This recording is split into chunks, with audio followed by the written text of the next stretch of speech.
പ്രിയപ്പെട്ട കുട്ടികളെ, ഹൈസ്കൂൾ എന്നോ യു പി എന്നോ വകഭേദമില്ലാതെ എല്ലാ പരീക്ഷയ്ക്കും ചോദിക്കുന്ന 2 ചോദ്യങ്ങൾ ഒരേ ഒരു വീഡിയോയിൽ 2 ചോദ്യങ്ങളുമായിട്ടാണ് ഷായി സാർ വന്നിരിക്കുന്നത്. 2 in 1 എന്നൊക്കെ പറയാറില്ലേ നമ്മൾ, രണ്ടും കൂടെ ഒന്നിൽ കിട്ടുക എന്ന് പറയില്ല, സൂപ്പർ മാർക്കറ്റിലൊക്കെ പോയതുപോലെ എന്നൊക്കെ പറയാറില്ലേ നമ്മൾ.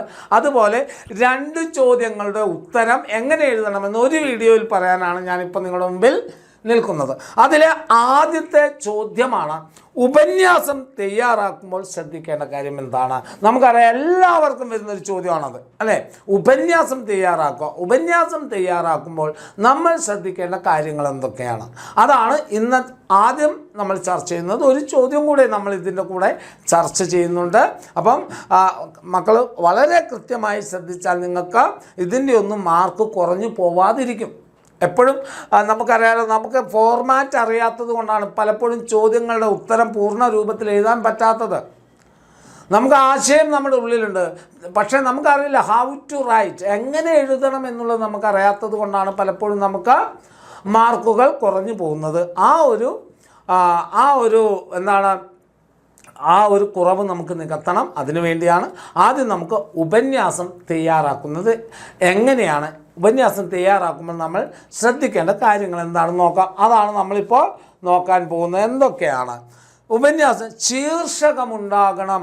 ഓർത്ത് വെക്കുക, ഒരു ചോദ്യം നിങ്ങളുടെ മുന്നിലേക്ക് എത്തിക്കഴിഞ്ഞാൽ, ഉപന്യാസത്തിൻ്റെ ചോദ്യം എത്തിക്കഴിഞ്ഞാൽ ആദ്യം നിങ്ങൾ കണ്ടെത്തേണ്ടത് ആ ചോദ്യത്തിന് എന്ത് ശീർഷകം കൊടുക്കുക. ഒരു പക്ഷേ നിങ്ങളുടെ ചോദ്യത്തിൽ തന്നെ ഉണ്ടാകും ശീർഷകം.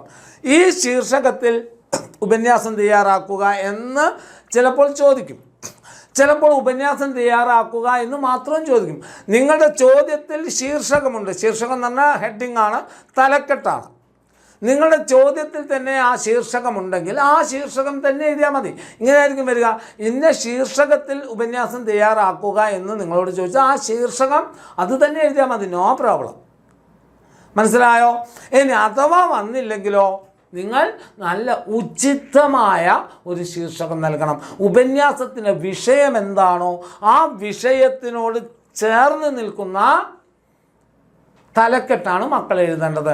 അപ്പോൾ തലക്കെട്ട് നിർബന്ധമാണ്, ഉപന്യാസത്തിന് ശീർഷകം നിർബന്ധമാണ്. ഇനി ആമുഖമുണ്ടായിരിക്കണം. നല്ല ഒരു എന്തുണ്ടായിരിക്കണം? ഇൻട്രൊഡക്ഷൻ ഉണ്ടായിരിക്കണം. നല്ല ഒരു ആമുഖമുണ്ടെങ്കിൽ ആമുഖം വായിക്കുമ്പോൾ തന്നെ ആ കുട്ടിക്ക് ഈ ആശയത്തെക്കുറിച്ച് പൂർണ്ണമായ ധാരണയുണ്ട് എന്ന് അധ്യാപകന് തോന്നണം. അത്രയും നല്ലൊരു ആമുഖമായിരിക്കണം ഉണ്ടായിരിക്കേണ്ടത്. തന്നിരിക്കുന്ന ചോദ്യത്തോട് നീതി പുലർത്തുന്ന, തന്നിരിക്കുന്ന ചോദ്യം ആരെങ്കിലുടെയും വാക്യങ്ങളാണെങ്കിൽ, ശ്രീനാരായണ ഗുരുവിൻ്റെ വാക്യങ്ങളോ കുമാരനാശാൻ്റെ വാക്യങ്ങളോ ഒക്കെ തന്നിട്ടാണ് ചോദിക്കുന്നതെങ്കിൽ ആദ്യം ആശാനെക്കുറിച്ചോ ശ്രീനാരായണനെക്കുറിച്ചോ ആരെയാണോ തരുന്നത് അവരെക്കുറിച്ചുള്ള ഒരു സൂചന നൽകിക്കൊണ്ടുള്ള ആമുഖമാണ് എഴുതേണ്ടത്. ക്ലിയർ ആണോ? ഇനി ഖണ്ഡികയാക്കണം. 3 പാരഗ്രാഫ് തിരിച്ച് തന്നെ എഴുതണം. നിങ്ങൾക്ക് 4 ആശയമുണ്ട്, അല്ല 6 ആശയമുണ്ട്, 6 പോയിൻ്റ് ഉണ്ട്. അതിന് നമുക്ക് എന്ത് ചെയ്യാം? ആമുഖത്തിലൊരു പോയിൻ്റ്, 2 പോയിൻ്റ് ഒരു പാരഗ്രാഫിൽ, അടുത്ത 3 പോയിൻ്റ് മറ്റൊരു പാരഗ്രാഫിലാക്കി ഒരു 3 പാരഗ്രാഫെങ്കിലും മിനിമം ഉണ്ടാകണം. അതോ 2 സെൻറ്റൻസ് എഴുതി കഴിഞ്ഞാൽ ഉടനെ നിങ്ങൾ പാരഗ്രാഫ് തിരിക്കരുത്. പാരഗ്രാഫ് തിരിക്കാൻ ഒരു എത്ര എഴുതിയാലും അതൊരു പാരഗ്രാഫ് ആകൂ അല്ലേ എന്ന് നമുക്കറിയാം. ആ ഒരു അളവ് വരെ നിങ്ങൾ എഴുതിയതിന് ശേഷമാണ് അടുത്ത പാരഗ്രാഫ് തിരിക്കേണ്ടത്. 1 2 സെൻറ്റൻസ് എഴുതി ഉടനെ അടുത്ത പാരഗ്രാഫ്, 2 സെൻറ്റൻസ് എഴുതി വീണ്ടും പാരഗ്രാഫ്, അങ്ങനെ എഴുതരുത്. 3 പാരഗ്രാഫെങ്കിലും മിനിമം ഉണ്ടാവണമെന്നാണ് പറയുന്നത്. പിന്നെയോ, നിങ്ങൾ എഴുതുന്ന ചോദ്യത്തോടുള്ള ആശയം വ്യക്തമായിട്ട് എഴുതാൻ നമുക്ക് സാധിക്കണം. നമുക്ക് പറയാനുള്ള കാര്യങ്ങൾ, തന്നിരിക്കുന്ന ചോദ്യത്തോട് നമുക്ക് പ്രതികരിക്കാനുള്ളത് കൃത്യതയോടെ എഴുതാൻ നമുക്ക് സാധിക്കണം. ആശയം വ്യക്തമായിരിക്കണം, ഉപസംഹാരം ഉണ്ടായിരിക്കണം, കൺക്ലൂഷൻ ഉണ്ടായിരിക്കണം. ഈ ഒരു 5 പോയിന്റിൽ നിന്നുകൊണ്ട് നിങ്ങൾ ഉപന്യാസം എഴുതിയാൽ ഉറപ്പായിട്ടും എൻ്റെ മക്കൾക്ക് ഉപന്യാസത്തിൻ്റെ മാർക്ക് കുറയുകയില്ല. അത്ര ഗ്യാരണ്ടിയാണ്. അപ്പോൾ ഉപന്യാസം തയ്യാറാക്കാൻ നമ്മൾ പഠിച്ചോ? ക്ലിയർ ആണോ എൻ്റെ കുഞ്ഞു മക്കൾക്ക്? ഓക്കെ ആണോ മക്കളെ? ശീർഷകമുണ്ടാവണം, ആമുഖമുണ്ടാവണം, പാരഗ്രാഫ് തിരിക്കണം, ഖണ്ഡികയാക്കണം എന്ന് പറഞ്ഞാൽ പാരഗ്രാഫ് തിരിക്കണം എന്ന് തന്നെയാണ് ആശയം, എന്ന് തന്നെയാണ് അർത്ഥം. ആശയം വ്യക്തമാക്കണം, ഉപസംഹാരം ഉണ്ടാവണം. ഇത്രയുമാണ് എന്തിനു വേണ്ടത് മക്കൾ പറഞ്ഞേ? ഒരു ഉപന്യാസം തയ്യാറാക്കുമ്പോൾ ശ്രദ്ധിക്കേണ്ട കാര്യങ്ങൾ.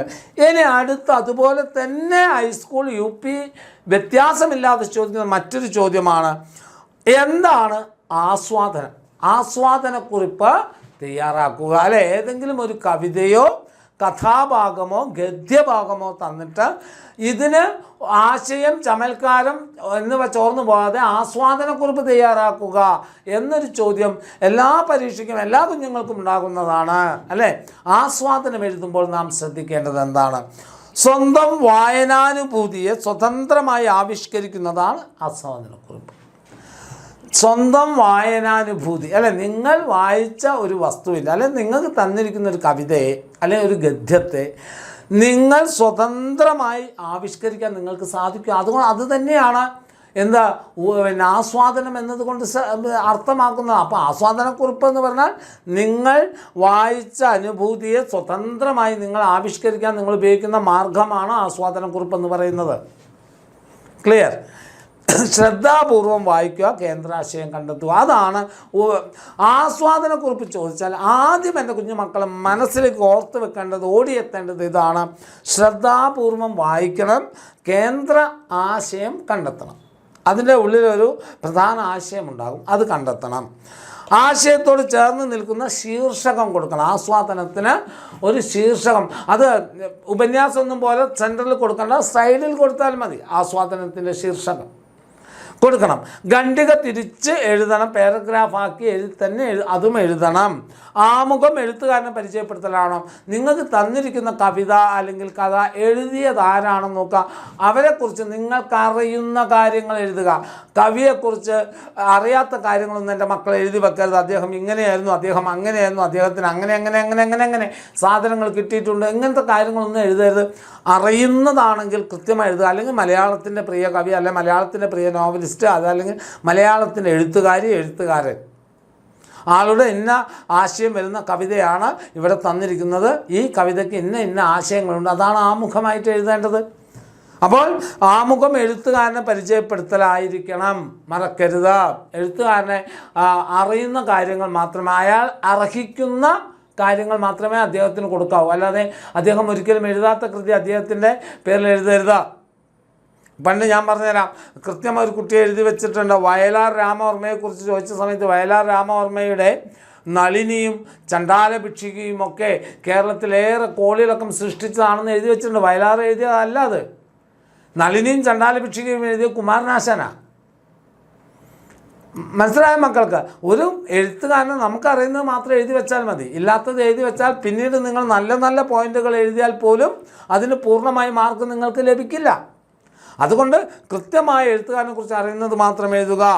ആശയം അവതരണമാണ്. നല്ല കൃത്യമായ ആശയത്തെ അവതരിപ്പിക്കാൻ നമുക്ക് സാധിക്കണം. അപ്പോൾ മാത്രമേ അതൊരു നല്ല ആസ്വാദനമായി മാറുകയുള്ളൂ. അല്ലേ, സമാന ആശയമുള്ള വരികൾ, വാക്യങ്ങൾ എക്സ്ട്രാ, നിങ്ങൾ തന്നിരിക്കുന്ന ഈ വരിയോട് തുല്യമായി നിൽക്കുന്ന മറ്റേതെങ്കിലും വരിയുണ്ടെങ്കിൽ, ഇപ്പോൾ ഉദാഹരണത്തിന് കുമാരനാശാൻ്റെ ഒരു വരിയാണ്, എന്താണ്, അന്യജീവനുതകി സ്വജീവിതം ധന്യമാക്കും അമലേ വിവേകികൾ. അങ്ങനെ വരി വന്നാൽ, അങ്ങനത്തെ ഏതെങ്കിലും വരി വന്നാൽ അതേ ആശയം വരുന്ന മറ്റ് കവിയല്ല, സാമൂഹ്യ പ്രവർത്തകരും ജ്ഞാനിയുമായിരുന്ന ശ്രീനാരായണ ഗുരുവും അതിന് തുല്യമായ അവനവൻ ആത്മസുഖത്തിന് ആചരിക്കുന്നവ അപരന് സുഖത്തിനായി വരണമെന്ന് പറഞ്ഞു വെച്ച കുമാരനാശാൻ, ശ്രീനാരായണ ഗുരുവിൻ്റെ ഈ വരികളും കുമാരനാശാൻ്റെ ആ വരികളും എന്താണ്, കറക്റ്റാണ്, ഒരേ ആശയമാണ്. അതേ ഞാൻ പറഞ്ഞ സമാന ആശയമുള്ള വരികൾ നിങ്ങളുടെ മനസ്സിലേക്ക് വരുന്നുണ്ടെങ്കിൽ അവ കൂടി എഴുതണം. രചനാ സവിശേഷതകളുണ്ടാകും. നിങ്ങൾ എഴുതുന്നതിന് എന്തെങ്കിലും, ആ കവിതയിൽ എന്തെങ്കിലും സവിശേഷതയുണ്ടോ എന്ന് നോക്കണം. ചിലപ്പോൾ വാഗ്മയ ചിത്രങ്ങളുണ്ടാവാം, ചിലപ്പോൾ ചമൽക്കാരമുണ്ടാകാം. അല്ലേ, ചമൽക്കാരം എന്ന് പറഞ്ഞാൽ അലങ്കാരമാണ്.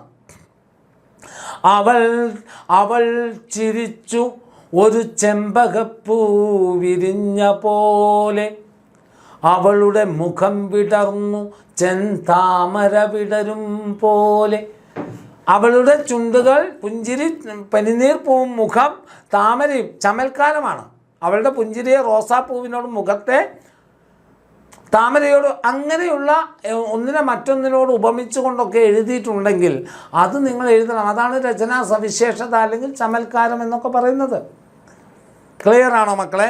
സാമൂഹിക സമകാലിക പ്രസക്തി, കവിതയ്ക്കോ അല്ലെങ്കിൽ തന്നിരിക്കുന്ന ആസ്വാദനം എഴുതാൻ തന്നിരിക്കുന്നതിന് സോഷ്യലി അല്ലെങ്കിൽ പ്രസൻറ്റ്, സാമൂഹികമോ സമകാലികം ഈ കാലത്തുള്ള എന്തെങ്കിലും പ്രാധാന്യമുണ്ടെങ്കിൽ അത് എഴുതണം. പിന്നെ അഭിപ്രായം, ആസ്വാദനം എഴുതുമ്പോൾ ഈ കവിത ഇങ്ങനെയാണ്, ഈ കവിതയുടെ ആശയം ഇങ്ങനെയാണ്, ഈ കവിത മനോഹരമാണ് എന്ന് പറഞ്ഞുകൊണ്ടുള്ളൊരു കൺക്ലൂഷൻ ആശയം നിങ്ങളുടെ അഭിപ്രായമായിട്ടും എഴുതണം. ഇത്രയും കാര്യങ്ങളാണ് മക്കളെ ഇന്ന് നിങ്ങളോട് പങ്കുവയ്ക്കാൻ. അപ്പോൾ ഉപന്യാസം, ആസ്വാദനം എഴുതണം, മാർക്ക് വാങ്ങണം. ഓക്കെ മക്കളെ.